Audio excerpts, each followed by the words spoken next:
एक सबसे पहली चीज़ आती है यूनिकोड क्या होता है। तो यूनिकोड एक 2 बाइट का कैरेक्टर कोड होता है जो कि कैरेक्टर्स की इंटरनल रिप्रेजेंटेशन के लिए यूज़ होता है, ठीक है। तो यूनिकोड की डेफिनेशन आ जाती है सिर्फ लिखने के लिए, तुम यही लिखो, it is a 2 byte character code use for internal representation of character, that's it, इतना लिख दोगे। उसके बाद कीवर्ड्स क्या होते हैं। तो कीवर्ड जावा में कुछ रिजर्व वर्ड्स हैं जिनकी अपनी स्पेशल मीनिंग है और उनको तुम किसी और चीज़ में किसी चीज़ का नाम देने के लिए यूज़ नहीं कर सकते हो, तो वो कीवर्ड्स होते हैं। जैसे कि इफ़ हो गया, फॉर हो गया, वाइल हो गया, डू हो गया, कंटिन्यू हो गया, ब्रेक हो गया, स्विच हो गया, ट्राई हो गया, कैच हो गया, इम्पोर्ट जो हम लोग लिखते हैं प्रोग्रामिंग में भी। तो ये सारे कुछ ऐसे वो हैं, सुपर सुपर भी एक कीवर्ड है। तो ये कुछ ऐसे कीवर्ड्स हैं, है ना। तो इनको तुम और कहीं भी यूज़ नहीं कर सकते। ये कुछ एग्जाम्पल्स हो गए। उसके बाद आइडेंटिफायर्स क्या होते हैं। आइडेंटिफायर्स या वेरिएबल्स, तो ऐसी क्वांटिटीज़ जो कि अपनी वैल्यू चेंज कर लेते हैं जब प्रोग्राम का हम एग्जीक्यूशन करते हैं। मतलब मान लो कुछ वैल्यू हो और प्रोग्राम एग्जीक्यूट होने के बाद उसने अपनी वैल्यूज़ चेंज कर ली, तो ऐसी values which can change their values during the program execution, उसे हम आइडेंटिटीज़ या वेरिएबल्स बोलते हैं। लिटरल्स या कांस्टेंट, तो लिटरल या कांस्टेंट, इसके नाम ही में कांस्टेंट मतलब वो चीज़ जो बदली नहीं जा सकती। तो those quantities which do not change their values during the program execution are known as literals. अब लिटरल्स होते कौन कौन से। इंटीजर लिटरल होता है, फ्लोटिंग पॉइंट लिटरल होता है। तो इंटीजर में कोई भी डेसिमल पॉइंट नहीं हो सकता है।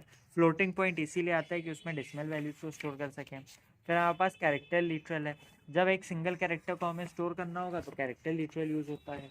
स्ट्रिंग लिटरल, जब मोर देन वन कैरेक्टर हो तो हम स्ट्रिंग लिटरल को यूज़ करते हैं। बुलियन लिटरल, बुलियन लिटरल के बाद दो ही वैल्यूज होती हैं, या तो ट्रू या तो फॉल्स, ठीक है। उसके बाद ऑपरेटर्स की बात करते हैं।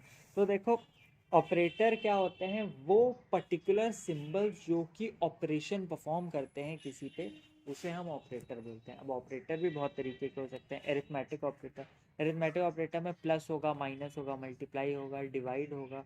ये जो परसेंटेज का साइन है इसे मॉड्यूलस बोलते हैं। मॉड्यूलस क्या करता है, रिमाइंडर का काम करता है। और ये जो पहाड़ टाइप दिख रहा है, ये पहाड़ पावर होती है। तो अगर हमको किसी की रेज टू दी पावर करनी है तो हम लोग ये पहाड़ जैसे सिंबल यूज़ करते हैं, ठीक है। उसके बाद रिलेशनल, जो रिलेशन स्टैब्लिश करते हैं दो चीज़ों के बीच में, कि ये उससे छोटा है, कि ये उससे बड़ा है, कि मतलब लेस देन इक्वल टू है, ग्रेटर देन इक्वल टू है, या नॉट इक्वल टू है, या ये डबल इक्वल टू। ये double equal to equality check करते हैं कि ये बराबर है कि नहीं, ठीक। सिंगल इक्वल टू उसको बराबर ही कर देता है और ये चेक करता है कि बराबर है कि नहीं। लॉजिकल ऑपरेटर की बात करते हैं। तो अगर दो एंड या ऐसे दो डंडी, इसको और बोलते हैं, तो इसे लॉजिकल एंड, लॉजिकल और, ये जो एक्सक्लेमेशन है ये नॉट है, लॉजिकल नॉट, ठीक है। उसके बाद इंक्रीमेंट ऑपरेटर क्या करता है, अगर हमको किसी की वैल्यू प्लस प्लस मतलब एक बढ़ानी है, मतलब मान लो मैंने लिख दिया ए इक्वल्स टू 6, फिर मैंने ए प्लस प्लस कर दिया तो अब ए की वैल्यू 7 हो गई। तो ये काम इंक्रीमेंट ऑपरेटर का होता है। डिक्रीमेंट क्या करता है, उल्टा ही काम करता है। अगर ए इक्वल्स टू मैंने 5 लिखा और ए माइनस माइनस कर दिया तो अब ए की वैल्यू 4 हो गई, तो इसने ए की वैल्यू 1 कम कर दी। असाइनमेंट ऑपरेटर क्या करता है, अगर मैंने कहीं पे लिख दिया ए इक्वल्स टू 7, तो सिर्फ सिंगल इक्वल टू में 7 लिखा, तो इसने वैल्यू असाइन कर दी कि ए की वैल्यू 7 है। टर्नरी ऑपरेटर, अब ये टर्नरी ऑपरेटर बहुत इंटरेस्टिंग है कि ये क्वेश्चन मार्क है और इस तरह दो कोलन है। तो यहाँ पे इससे पहले आती है टेस्ट कंडीशन, ये है टेस्ट कंडीशन, और ये है ट्रू और ये है फॉल्स। तो यहाँ पे ट्रू स्टेटमेंट होगा, यहाँ पे फॉल्स स्टेटमेंट होगा। तो अगर ये टेस्ट कंडीशन सही प्रूव होती है तब ये वाला आउटपुट आता है, और अगर ये फॉल्स होती है तो ये फॉल्स वाला आउटपुट आता है, समझे। तो इसलिए हम लोग टर्नरी ऑपरेटर यूज करते हैं। फिर सेपरेटर क्या होते हैं। अब सेपरेटर उसका नाम बता रहा है सेपरेट करना। तो ऐसे कुछ इंडिकेटर्स या ऐसे कुछ सिंबल्स जो कि हम जावा में यूज़ करते हैं जो कि सेपरेशन का काम करते हैं, मतलब चीज़ों को डिवाइड करते हैं, तो उसे हम सेपरेटर बोलते हैं। जैसे कि हम अगर इन स्क्वायर ब्रैकेट की बात करें, तो इन स्क्वायर ब्रैकेट्स को हम लोग एरे में यूज़ करते हैं। तो अगर एरे में हमको एलिमेंट स्टोर करना है तो हम इन स्क्वायर ब्रैकेट्स में करेंगे। फिर अगर हम ये कर्ली ब्रेसेस की बात करें, तो कोई भी प्रोग्राम में जब हम लोग लिखते हैं, जैसे इफ़ लिख रहे हैं, इफ़ के अंदर की स्टेटमेंट है, या एल्स लिख रहे हैं, इफ़ के एल्स के अंदर की स्टेटमेंट, तो हम लोग ये ब्रैकेट लगाते हैं कि ये इस ब्रैकेट के अंदर का है। तो ये सेपरेटर यही करता है कि उसको इनिशलाइज कर रहा है कि ये इस कोड का हिस्सा है, ये इसका हिस्सा है ना, तो ये सेपरेटर काम करता है।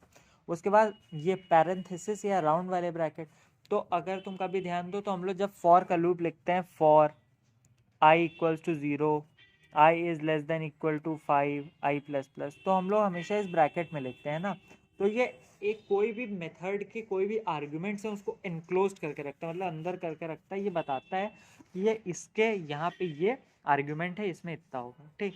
कॉमा कब काम आता है, जैसे मान लो मुझे कहीं पे लिखना है INT A comma B comma C, तो अब मुझे ABC तीनों डिक्लेयर करना था ना यहाँ पे, तो मैंने INT A comma B comma C लिख दिया। तो इस तरीके से हम लोग इसका यूज़ कर लेते हैं। अब आखिरी चीज़ है पंक्चुएटर्स क्या होती है। पंक्चुएटर्स इंग्लिश में हमने पढ़ा है पंक्चुएशन मार्क्स, तो वही पंक्चुएशन मार्क्स जब हम लोग जावा में as a special character use करते हैं तो वो पंक्चुएटर्स होते हैं। जैसे कि क्वेश्चन मार्क, तो क्वेश्चन मार्क मैंने तुम्हें बताया था टर्नरी ऑपरेटर में यूज़ होता है। टेस्ट कंडीशन है क्वेश्चन मार्क, यहाँ पे ट्रू है यहाँ पे फॉल्स है, तो अगर ये सही आएगा तो ट्रू प्रिंट होगा, अगर ये गलत आएगा तो फॉल्स प्रिंट हो जाएगा, ठीक। उसके बाद डॉट, डॉट क्या करता है, जैसे हम लोग लिखते हैं system dot out dot print, है ना, तो वो उस फंक्शन का स्कोप बताता है कि वो फंक्शन उस ऑब्जेक्ट या उस क्लास पे कहाँ बिलोंग करता है, उसका स्कोप कहाँ है, कितना है, ठीक है। उसके बाद सेमी कोलन क्या होता है, semi colon always indicates end of a statement, हमेशा हम लोग स्टेटमेंट के आखिरी में सेमी कोलन लिख देते हैं, मतलब हम ये बताते हैं कि ये स्टेटमेंट यहाँ पे खत्म हो गई, ठीक है।